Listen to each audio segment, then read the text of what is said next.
Welcome to the Geek Homeworld. I am your host, SavageTechman. We talk sci-fi, TV, movies, superheroes, and all from a geek perspective. You can find us on Blogger, Google+, Twitter, Facebook. We're everywhere. Join the Geek Homeworld.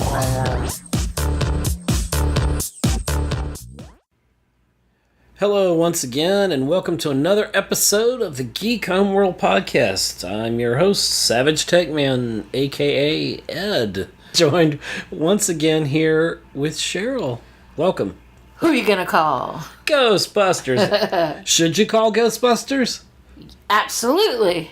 Yes, and I want to announce that this is going to be a spoiler-free episode because we like the movie. Yeah, if we didn't like it, we wouldn't care if we spoiled it. Yeah. Anybody say hashtag Independence Day Resurgence on that one? I know, yeah. What a disappointment. Wow. Honestly, Independence Day Resurgence makes you afraid of the upcoming reboots and sequels. So, of everything. We managed to get through Ghostbusters okay. Now, if we can just get through Star Trek. Next week, yes. One more week before we know whether it's a total disaster or not. We're going to see it in IMAX 3D, so we're either going to love it on the big screen or we're going to be disappointed. But one thing's for sure, we're going to spend a lot of money on it. We'll spend a lot of money so it can have a big opening weekend. And yeah, I'm all about making them richer. Yeah. Yes, make them richer. So, Ghostbusters. So, do you think it was a worthy reboot? Yeah, absolutely. I mean, I was glad that they went sort of in a different direction. I'm always afraid of when they do these things, how much they're going to rely on the original source material versus, just recycling stuff and making it worse. I think it's much better when you go away from they exist in a universe that the other movie doesn't exist. Right. And so it wasn't a continuation, which I was terrified of that somebody was going to be somebody's daughter, or son or nephew. Well, it couldn't be nephew. They're all women. Well, Chris Hemsworth's in there. I guess he could have been somebody's nephew. And he was wonderful. That makes me think of the next thing. Is the movie funny? And I say it was very good. This is, in my opinion, a movie you should see. You should take the family to see it.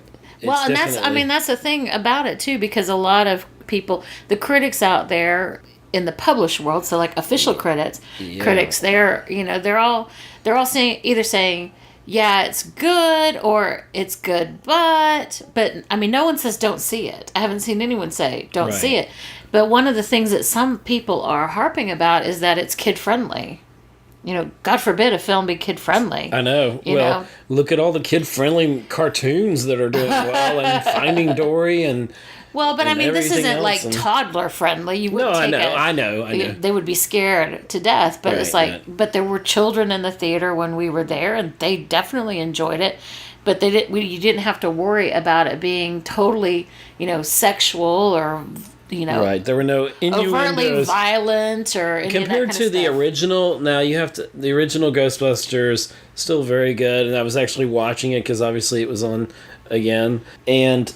Bill Murray was very funny back in his element back crass. then. But he was very crass. And, growing up, I was, 14 when that came out. So, it was a different... I didn't get a lot of the humor and all that. Watching it now... Sheltered. I know, I was so sheltered. But, looking back, I'm like, wow, there's all this sexual innuendo and all this. And you didn't need that in this movie. And I love the all-female cast in there that... They all, I think, held their own, and they didn't have to rely on. Well, and that's the thing. I don't think that. Well, I definitely think there are some performances that are better than others, but in terms of their character, there's nobody who's running away with the film. In the way that Bill Murray is a showboat. So even though the other characters were good, clearly that was a Bill Murray film. Right. The other guys were great, but. It was all about Bill Murray. This isn't all about Melissa McCarthy or all about Kristen Wiig. And, I do want to go back for 1 second, though, to the rating, because some of the critics are saying it could have been funnier if it had been an R rating. I'm like, no, it doesn't need to be R-rated. Lewd. Right. to be funny. What's happened to our world that things have to be disgusting to be funny all the time?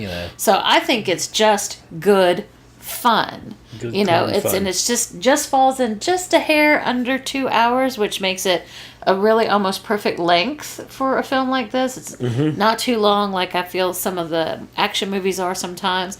Not too short, where you feel like you didn't get your money's worth. I almost feel like somehow they could create, if they haven't thought of this already, some kind of Disney attraction or something. I don't know if it's a Disney. I don't think it's Disney film. Type, somebody could develop something. Or I can almost see a video game. No. Really? You think there's not going to be a video game?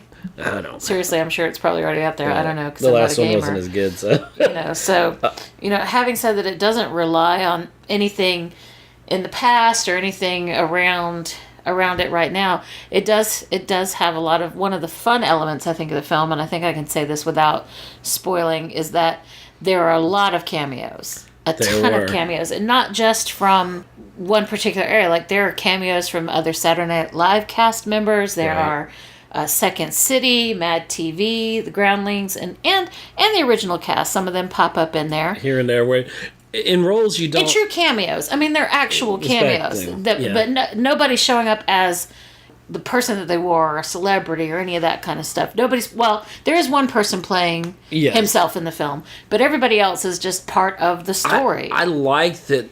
Even though they didn't break the fourth wall, there were some moments in there where I felt like they were almost talking back to the critics and saying, yeah, this movie didn't suck because it got all this negative press. When I heard about it, I was like, I love Ghostbusters, like a lot of people. And, Ghostbusters 2, not as good, No. Had Harold Ramis not passed, we might have had the original cast back for Ghostbusters 3, but they could never seem to get the script together, blah, blah, blah. Well, but Harold Ramis only died 2 years ago. I know, but it's been in the works kind of for a while. Ghostbusters 3 was taking 30 years to make. Basically, and they were going to, I don't know, but I think for a new generation, this is a good way of rebooting it and reintroducing people to Ghostbusters. And I'm all for the female cast. I was scared, but... Yeah, a lot of people seem to be apprehensive about that. But I think with the cast that's cast... Basically, it's a lot of people from SNL. Melissa McCarthy is the only one of the four main cast members who's not Saturday Night Live alumna, but she's hosted Saturday Night Live. Yeah, and so I guess she counts technically. She's hilarious, though. And they're all great. They're all great actors and comedians, and... my concern was not that it was an all-female cast, but that these particular cast members, when you throw Kristen Wiig in there, sometimes things do turn raunchy, where, when you see Tina Fey and Amy Poehler, who aren't in this film, they're in that same group of female comedians who sometimes I think press too hard against what is traditionally I was worried about Leslie Jones because sometimes she can be raunchier on Saturday Night Live, and she wasn't as much. I think Leslie Jones is just real, and that's a great way of saying it. And that's another criticism that came out early on when people were starting to see the rushes or whatever for this film, the previews, that her character wasn't a scientist like the other characters, and so they were given the black woman a role where she wasn't as smart or important or whatever the heck it was. Leslie Jones herself said, basically, shut up. Why can't there be a normal person in this movie? Well, it was just like the guy in the first Ghostbusters, and I don't remember the actor's name. He wasn't really one of the three. Ernie Hudson. Thank you very much. And he kind of joined in just like Leslie's character did. But originally, his character was supposed to come in much closer to the beginning of the film, was supposed to be a very bright person with a past, I think, like in the army or something. And when he agreed to the role, that was in there. But by the time it was time to shoot and they sent him the script, like half of his character was gone, maybe more than half. Leslie Jones, I think, was very much a part of the decision making, maybe in the way her character was going to be presented. There were a few times, just a few incidences, and I'll let you watch it and figure it out, where I think they pushed a little too hard and they tried to make references to the 80s or things that were big in the 80s. I didn't mind that. I thought it was nice, but there was like one particular song they mentioned, and they made it into a joke, and I was like, okay, I kind of laughed it off. And but even in the 80s, that wouldn't have been a funny joke. I know. I mean, yeah, there are a couple places where it's like, oh, that's just a little bit too far. Yeah. But, I mean, it wasn't like far like that. It just felt like they were, you could see them trying. Right, but you drop it and you move on. Right, it's not like it became the center of a scene or anything like that. It didn't totally, the world didn't end. I thought it took a little bit too long to set up the story. And then the climax came like a little too quickly as well. It's like, the middle part of the film, I don't know. It doesn't quite flow exactly as much as you like, but it's still it's fun the whole way through. And the effects, of course, this film versus the original benefits from the fact that the special effects has improved so much. Very good. 35 or however many years. Yeah, and we'll talk in just a second about the after credit scenes, but the effects throughout the film were very believable. There's a ghost you see in the film who is just gorgeous. All the specters are like very detailed. Very detailed, very well done. And it was the benefit of the technology. Had that been done in 84, they might have had the budget, they might have had, whatever, but visually it looked good. Yeah. I think that in terms of some of the things they decided to do for the ghosts themselves, again, there's really only one part that I was like, oh, come on, you kind of already did that. But, and you'll see there's some references, and then you think, okay, we're done with that. And then we're trying to be spoiler-free here. We're really not done with it. One of the other criticisms has been that the villain isn't villainous enough, that he's kind of plain. I kind of think, and maybe this is because I just recently watched a documentary about the Unabomber. For those of you who don't know who the Unabomber is, look it up. This was a guy who over the course of like 20 years mailed mail bombs or left packages in places randomly all over the country and blew people up. And he was like this super brilliant person, like literally a genius who had dropped out because he hated technology. And so, in a lot of ways, this villain reminds me of him. And so there's depth there that I think these more superficial critics don't see.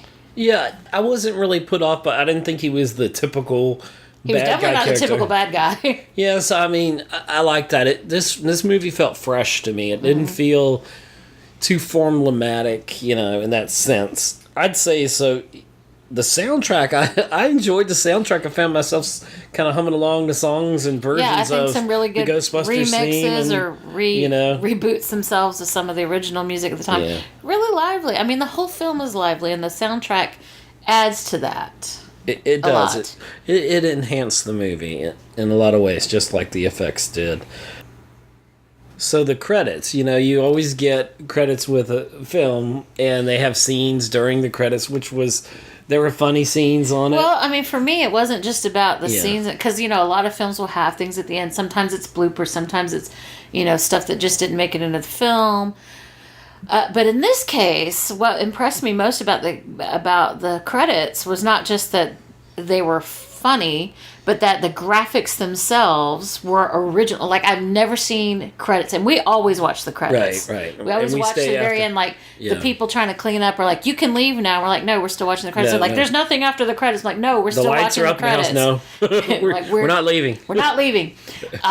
So we always watch them, so we see a lot of credits, and this was just inspired. The way that they did it graphically.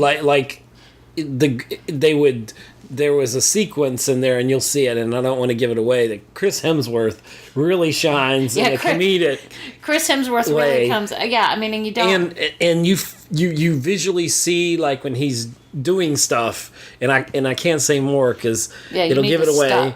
But it makes the credits move to the side when he does a certain thing. Now you need to stop, because you're giving away too much information. That's all you can never stop yourself. Like, I need a taser on you. When we're trying to be spoiler free. I think that taser would probably burn out. So, I mean, I think that I have never enjoyed credits as much as I enjoyed the credits on this film. Yes. Even my father, who went with us to see this, was like unwilling to leave. He was so engaged by what was going on. And then the thing is, like, we were the only people who stayed in the theater as usual. Right. And there actually is a post-credit scene. And I think it's important for us to tell you that, because you should stay for it. After all the if credits. you get up and walk out with everybody else, you're going to miss. We were the only people left, and it's great credits, and there's a post-credit scene that is important to possibly a future sequel. Right. Although I had to explain it to my mother. Yeah. So and then another thing that we catch at the end is that it is dedicated to Harold Ramis, who, as we mentioned earlier, passed away a couple of years ago, and was really nice. In a lot of ways, the soul, I think, of that group. This is produced by Dan Aykroyd. Dan Aykroyd is kind of the brains behind this group of folks, and I think Bill Murray was like the artist, the comedic genius, right. And Harold Ramis is the brains of the operation. He's the brains. He's the straight guy. Yeah, and he played that against Bill Murray and other things like Stripes as well. And so, the three of them together did other projects that weren't necessarily all of them acting in the film too. So they've stayed. One of the things I love about Dan Aykroyd is he really, he builds partnerships with people, and he continues to work with people. I mean, he brings new people in as well, but like he hasn't totally forgotten about the people that he worked with 30 and 40 years ago. He's still and he is everybody. Talented beyond just his goofiness and what worked in the 80s, and this cameo worked as a totally different thing. So it worked really well. And in fact, one of the funniest things I saw was a critic who was being less than praising at the end said it was worth seeing again. Like, he would go see it again. I'm like, but you just said you was so-so. So, I think in some ways maybe people are feeling pressured to say it's not so great, but it is fun. Yes. It is a great way to spend a couple of hours and just enjoy it. Take your family, not the young kids, but you can take your parents if you want to, like we did. You can take the kids. Not small kids are going to be afraid of the ghost, because there are some scary ghost things in there. It is what it is, but certainly by 9 years old for sure. And it's a PG-13 film, so that tells you what age you need to be at to not be totally frightened. Appropriate. It's appropriate. So I'm going to ask you one question. Should we call Ghostbusters? Yes. I don't know. Who are you going to call? I was like, how does that tie into Ghostbusters? I don't know. I was trying to find the... Well, it doesn't matter, because Chris Hemsworth will have trouble with it, and you'll find out why when you go to see the film. He's such a smart guy. I know. So, Who knew Thor could be so... We'll just say he's pretty. Thank God I'm pretty, right? Exactly. All right, so check out Ghostbusters. Geek Homeworld Review Preview. We're talking about Mr. Robot Season 2 premiere. Wow. Awesome. There aren't hardly words to describe Mr. Robot Season 2 premiere. I was just totally enthralled by it. I know in the last episode it was all about catching you up on all of Season 1 of Mr. Robot, but Season 2 just opened with a bang. And if you saw it already, then you know parts 1 and part 2 of the Season 2 premiere, there was a gunshot in there. It was just very... Wow, it was just just overwhelmed. If you are not watching Mr. Robot, you need to be watching it. It was mind-boggling. This was a very cerebral episode where Elliot is going through pretty much a psychotic break. He develops this pattern of how his day begins, and he writes in his notebook. He goes to the little church group. He hangs out with his friend where he eats most of his meals at a diner.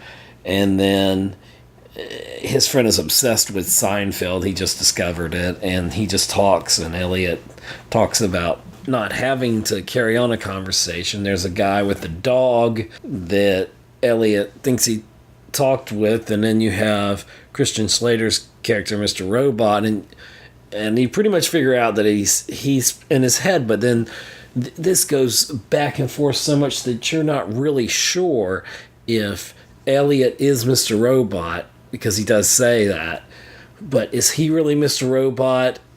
Is Christian Slater's character really Mr. Robot? Is this all in his head? Is everything? Is this like the Matrix? Is this all something that Elliot, all of this reality around him, is it just all in his head? You know, is he having a psychotic break? He talks with his therapist. It really just, you don't actually know, and the big gist of the series is that who is Mr. Robot? And, you know, he's saying Rami Malek does such a brilliant job playing Elliot, getting inside the psychosis of who Elliot is and his social anxieties that he has, and just the essence of who Elliot is fascinating. And if you were a psychiatrist or whatever, you would probably love this show. It's more than just about the big hack that was unleashed that devastated the world's economy, which was the end of season 1 with all that happening. It's way more than what you expect. You know, it's just, there's a level to this show where you think you know. This is good writing. This is what Sam Esmail does such a great job as the head writer on this series, because when you think you know the level of craziness, and it's almost like being inside the mind of the Joker from Batman. I don't know why it reminds me of that. Maybe because, you know, he hangs out, or F Society hung out in the arcade place, and I don't know. It's just very weird, edge of your brain, psychotic, and it's just amazing. And you get to see in the premiere, season 2 premiere of Mr. Robot, you get to see when Elliot falls out the window.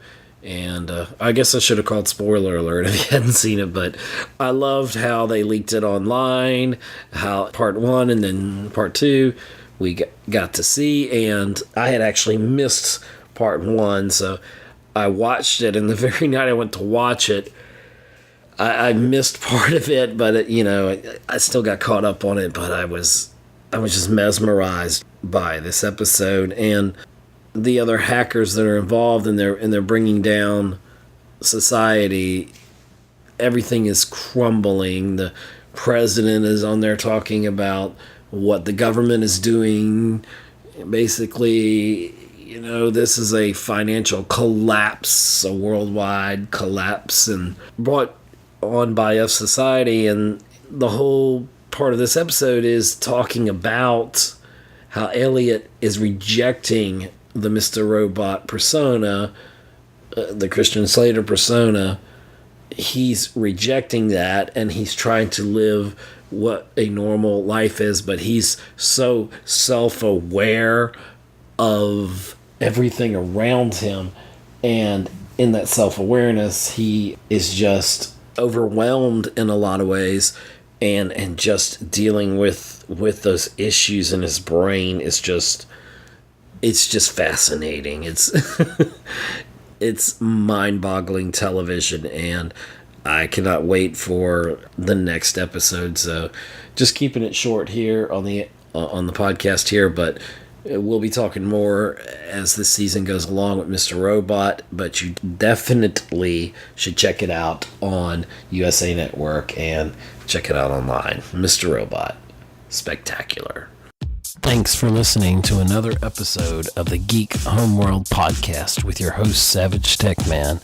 You can find us on Libsyn, Google+, follow us on Twitter, like us on Facebook, listen to us on iTunes, see us on YouTube, be part of our Mixler chats. Thank you. See you again on the Geek Homeworld podcast.